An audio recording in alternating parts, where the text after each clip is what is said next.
فاتحہ کو ام القرآن، اساس القرآن کس لیے کہا گیا؟ کیا یہ صرف ایک مدح و ستائش کا کلمہ ہے، یا یہ کہ اس کا کوئی معنوی ربط ہے اس سورہ مبارکہ کے مضامین سے؟ میرے نزدیک یہ واقعتاً حکمت قرآن کی اساس ہے، وزڈم آف قرآن یا فلسفہ قرآنی کا نقطۂ آغاز ہے۔ اس اعتبار سے میں نے دو عنوان معین کیے تھے، اگر یاد ہوں، کہ اگر اس پر غور کیا جائے کہ قرآن کے اصل مخاطب کون لوگ ہیں۔ کچھ لوگ ہیں اصل مخاطب، کچھ ہیں جو طبعاً مخاطب ہو گئے، بات کہیں کسی سے جا رہی ہے لیکن وہ دوسروں کے حق میں بھی مفید ہے۔ کسی بھی کلام کو سمجھنے کے لیے ضروری ہوتا ہے کہ معین ہو جائے کہ اس کلام کا مخاطب ہے کون، دوسرے بھی طبعاً اس سے استفادہ کر لیں۔ یا اسی کو یوں کہا جا سکتا ہے، اگر کویسچن یہ پوز کیا جائے کہ اس میں تو کوئی شک نہیں کہ سورہ فاتحہ ایک دعا ہے، لیکن کس کی دعا ہے؟ دعا ایک ایسے شخص کی بھی ہوتی ہے جو کسی تکلیف میں مبتلا ہے اور اپنی اس تکلیف کے رفع کرنے کے لیے کسی کو پکار رہا ہے۔ دعا ایسے شخص کی بھی ہو سکتی ہے جسے دنیاوی کسی نعمت کی آرزو ہے، مال، دولت، اولاد، کوئی چیز اسے مطلوب ہے، اس کے لیے کسی کو پکار رہا ہے، کسی سے مدد کی درخواست کر رہا ہے۔ یہ سورہ فاتحہ کس کی دعا ہے؟ سورہ فاتحہ اصلاً ایسے لوگوں کی دعا ہے جنہیں قرآن حکیم اولو الالباب قرار دیتا ہے، ہوش مند لوگ، باشعور لوگ، جن کے لیے میں نے دو الفاظ استعمال کیے تھے، سلیم الفطرت، سلیم العقل لوگ، جن کی فطرت بھی اپنی اصل سلامتی پر برقرار ہے، پرورٹ نہیں ہوئی، پولیوٹ نہیں ہوئی، نہ مس ہوئی ہے نہ آلودہ ہوئی ہے، اور جن کی عقل صحیح ہے، وہ صحیح طور پر تفکر، تدبر، تعقل، استنباط، استدلال، استنتاج، اس کی صلاحیتوں سے مسلح ہے۔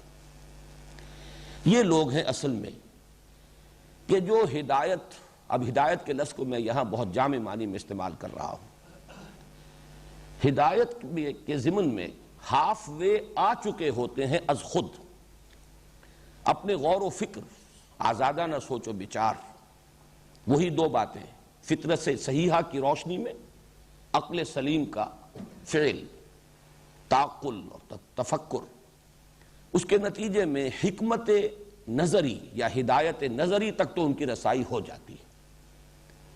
البتہ اب ہاف وے جو باقی ہے وہ ہے عملی رہنمائی، کیا کروں کیا نہ کروں، قدم قدم پر دو راہیں ہیں، تراہیں ہیں، چوراہے ہیں، اور معاملہ اتنا پیچیدہ ہے، انفرادی معاملات میں بھی پیچیدگیاں ہوتی ہیں، عدم توازن، ذرا سا عدم توازن ہو جائے بات کہیں سے کہیں پہنچ جائے گی، ذرا سی کجی ہو جائے رخ میں، یک لحظہ غافل گشتم و 100 سالہ راہم دور شد۔ بالخصوص اجتماعیات انسانیہ میں اس کا شدید اندیشہ ہے، ذرا سا عدم توازن پورے معاشرے کو، سماج کو، نظام کو، اجتماعیت کو بالکل کرپٹ کر کے رکھ دیتا ہے، اس میں فساد پیدا ہو جاتا ہے۔ تو ہدایت نظری اور ہدایت عملی، اس کو میں نے ہدایت کو دو حصوں میں تقسیم کیا۔ وہ سلیم العقل، سلیم الفطرت لوگ ہدایت نظری میں ایک حد تک پہنچ چکے ہوتے ہیں، اس کے بعد انہیں طلب ہوتی ہے ہدایت عملی کی۔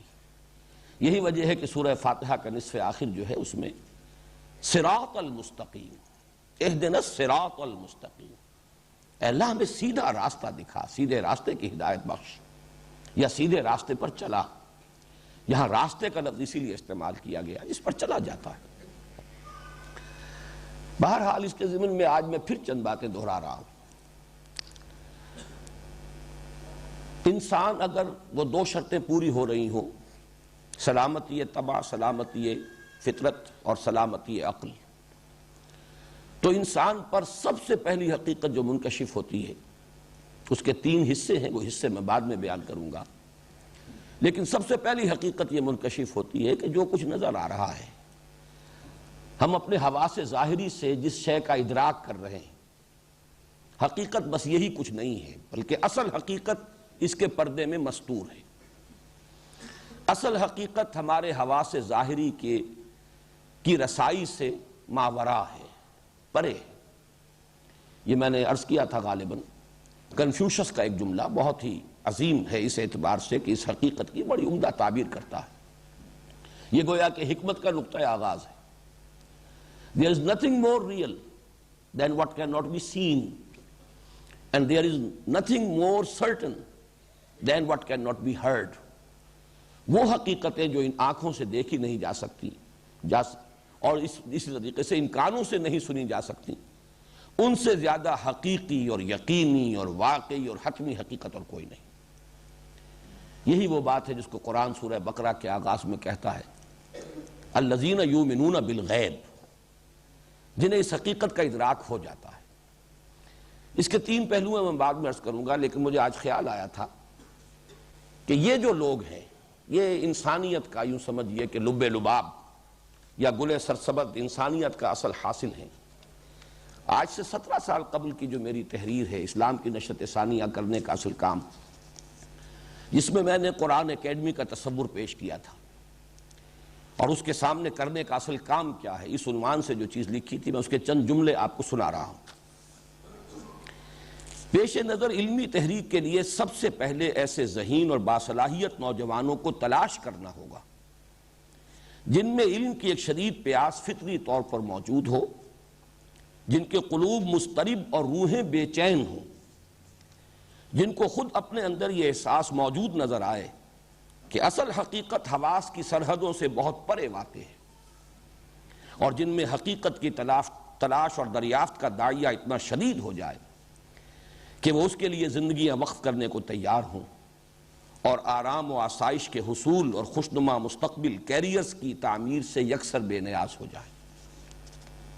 یہ بے چین روحیں جنہیں محسوس ہو کہ جو کچھ نظر آ رہا ہے حقیقت یہ نہیں ہے، حقیقت کچھ اور ہے. میں نے مشرق بعید کے ایک حکیم اور دانا انسان کا جملہ آپ کو سنایا، مغرب بعید کہہ لیجئے، اس کا ایک مفکر بریڈلے، اس کی ایک عظیم تصنیف، اس کا نام ہی اپیئرنس اینڈ ریئلٹی. جو کچھ نظر آ رہا ہے اور جو اصل حقیقت ہے جو مستور ہے اس کے پردے میں، ان کے مابین بڑا فرق ہے، 1000 فرسنگست ان کے مابین بڑا فصل ہے اور بعد ہے. تو یہ نوجوان، میں نے اس لیے دہرایا ہے کہ اصل میں اب سلسلہ درس و تدریس جو اثر نو شروع ہو رہا ہے آغاز قرآن سے، تو اس کا جو اصل ہدف ہے، جو مقصود ہے، جو اس میں ہمارا ٹارگٹ نمبر 1 ہے، وہ بار بار ذہنوں کے سامنے آتا رہے. اب ایسے نوجوان بظاہر محسوس ہوتا ہے کہاں ملیں گے؟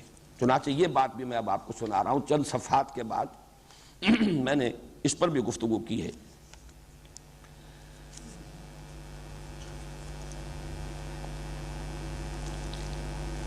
موجودہ دور میں جبکہ مادیت اور دنیا پرستی کا قلوب و اذہان پر مکمل تسلط ہے اور کچھ تو فی الواقع طلب معاش کا مسئلہ اتنا کٹھن ہو گیا ہے کہ اکثر لوگوں کو اپنی ساری صلاحیتیں اور توانائیاں اسی کے حل پر مرکوز کر دینی پڑتی ہیں، پھر معاشرے کا عام رجحان یہ ہو گیا ہے کہ جو ذرا اس سطح سے بلند ہوتا ہے اس پر معیار زندگی کو بلندتر کرنے کی دھن سوار ہو جاتی ہے. اس قسم کے نوجوانوں کا ملنا بظاہر محال نظر آتا ہے، لیکن یہ جملے ذرا آپ غور سے سنیے. لیکن حقیقت یہ ہے کہ دنیا سعید روحوں سے کبھی خالی نہیں ہوئی. اسی معاشرے میں اور اگر کچھ مخلص اور صاحب عزیمت لوگ ذہنی یکسوئی کے ساتھ اس کام کا بیڑا اٹھا لیں تو انشاءاللہ اسی معاشرے میں بہت سے ذہین اور اعلیٰ صلاحیتوں کے مالک نوجوان ایسے مل جائیں گے جو نبی اکرم صلی اللہ علیہ وسلم کے اس قول مبارک کو کہ خیرکم من تعلم القرآن وعلمہ اپنا لائحہ عمل بنا کر علم قرآن کی تحصیل و اشاعت کے لیے زندگی وقف کر دیں. اسے کہا جا سکتا ہے یہ میری رجائیت ہے، اور واقعہ یہ ہے کہ میں بھی یہ محسوس کرتا ہوں کہ جتنا کچھ ان الفاظ سے ظاہر ہو رہا ہے معاملہ، ویسا کچھ سامنے نہیں آیا تاحال. لیکن یہ کہ ہمارے سامنے اصل منزل رہنی چاہیے، منزل دھندلانی نہیں چاہیے، انتظار کرنا چاہیے. اسی کا نام صبر ہے. فاصبر لحکم ربک. بہرحال یہ کام جو بھی ہو رہا ہے، جیسے کہ میں نے عرض کیا کہ قرآن کا اصل مخاطب کون ہے؟ وہ اولو الالباب. سورہ فاتحہ کن کے احساسات کی ترجمانی ہے؟ یہ اولو الالباب.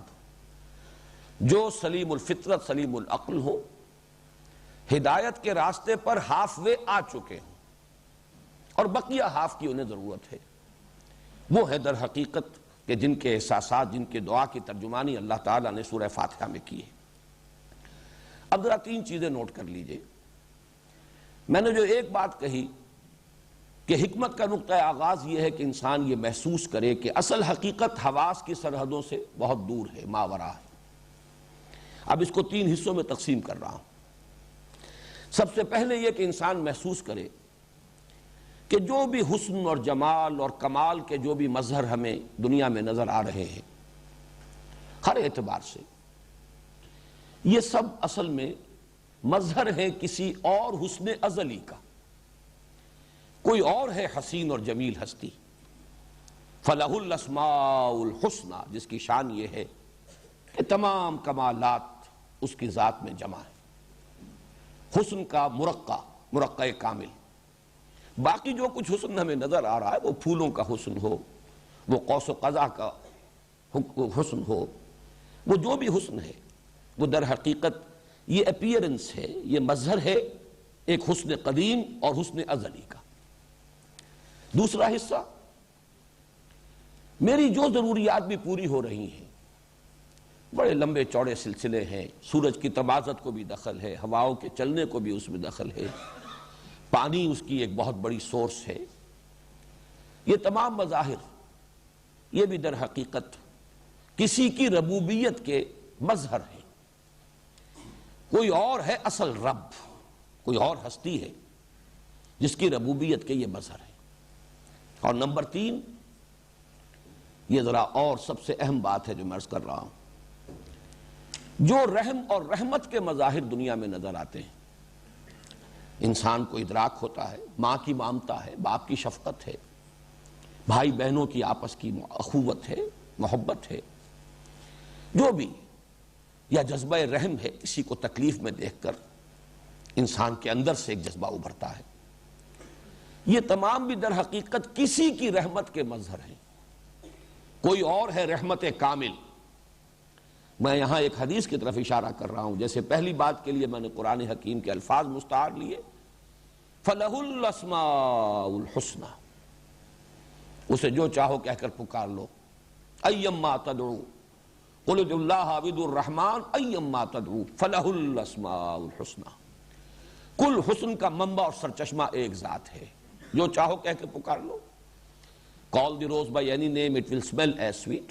اسے اللہ کہہ لو، رحمان کہہ لو، لیکن یہ جان لو کل حسن اسی میں ہے، کل کمال اسی میں ہے، جمال کا مرقع حقیقی وہی ہے، یہ سب اس سے بوروڈ ہیں، اسی کے مستعار ہیں، جو بھی ہمیں جلال، جمال اور کمال کے مظہر نظر آ رہے ہیں۔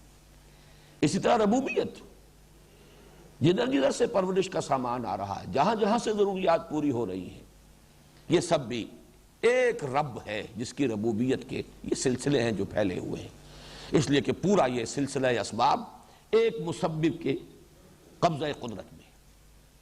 تیسرے، رحمت اور رحم جتنی بھی کچھ دنیا میں ہے، اسی لیے حدیث میں الفاظ آئے ہیں کہ دنیا میں کل رحمت جو ہے وہ اللہ تعالیٰ کی رحمت کے 100ویں حصے کا مظہر ہے۔ اللہ نے اپنی رحمت کے 99 حصے اپنے پاس رکھے ہیں اور ایک حصہ کل خلق میں تقسیم کر دیا ہے۔ یہ چاہے حیوانات کے اندر مامتا ہے، بہرحال ان کے اندر بھی ماں کی مامتا وہ موجود ہے، وہ نہ ہو تو کیسے ان کے بچے پلیں اور پرورش پائیں، چاہے انسانوں میں ہے یہ محبت، اخوت، جو بھی مظہر ہے، در حقیقت یہ اصل میں اس کی سورس، اس کا سرچشمہ وہی ایک ذات ہے۔ یہ ایک ذات، ایک ہستی، اب اسے جیسا کہ میں نے عرض کیا جو نام آپ چاہیں دے لیں، یہ پہلا حصہ ہے حکمت کا، حکمت کا اور فطرت کا، فطرت کی صحت کا میں نے عرض کیا تھا۔ دوسرا مظہر کیا ہے کہ نیکی نیکی ہے، بدی بدی ہے۔ انسان بائی ہز ویری نیچر جانتا ہے کہ نیکی نیکی ہے، بدی بدی ہے، خیر خیر ہے، شر شر ہے، بھلائی بھلائی ہے، برائی برائی ہے۔ اسے اس کی ضرورت نہیں ہے، وہ اس کا محتاج نہیں ہے کہ لمبی فہرست مرتب کر کے اس کو دے دی جائے۔ یہ فطرت انسانی میں الہامی طور پر علم اور پہچان موجود ہے۔ اب اس سے عقل کے سامنے ایک سوال آتا ہے کہ عقل کا تقاضا یہ ہے کہ گندم سے گندم پیدا ہو، جو سے جو، گندم از گندم بروید، جو سے جو، خیر سے خیر وجود میں آنا چاہیے، شر سے شر وجود میں آنا چاہیے، خیر کا بدلہ خیر ہونا چاہیے، شر کا بدلہ شر ہونا چاہیے۔ اس عالم میں وہ صورت نظر نہیں آ رہی، لہذا کوئی دوسرا عالم ہونا چاہیے، یہ عقل کا تقاضا ہے۔ یہاں وہ فطرت کی بنیاد کیا ہے؟ نیکی اور بدی کا شعور، اور عقل کا تقاضا کیا ہے؟ کہ نیکی اور بدی کا بدلہ بھرپور انسان کو مل جانا چاہیے۔ تیسرا حصہ اسی نظری جو ہدایت ہے، جہاں تک کہ اولو الالباب خود پہنچ جاتے ہیں، تیسرا حصہ یہ ہے کہ جب وہی ہستی ہے، اصل حقیقت تو وہی ہے، ذالک بان اللہ هو الحق، تو پھر اسی کی پرستش، اسی کی پوجا، اسی سے لو لگانی چاہیے، اسی کی بندگی کرنی چاہیے، اسی سے محبت کرنی چاہیے۔ یہ سارا لفظ عبادت کا اصل مفہوم میں بیان کر رہا ہوں، یہ سب کچھ صرف اس کی ذات کے ساتھ منسلک ہو جانا چاہیے۔ ایاک نعبد، یہ میں نے اصل میں اس حکمت نظری جو 3.5 آیات میں، جو نصف اول ہے سورہ فاتحہ کا، جو کور کر رہا اس حکمت نظری کو، اور جس کو کہ کچھ لوگ خود کہہ رہے ہیں یہ ان کی اپنی فطرت کی ترجمانی ہے، میں نے اس کا جو منطقی ربط ہے وہ آپ کے سامنے بیان کر دیا۔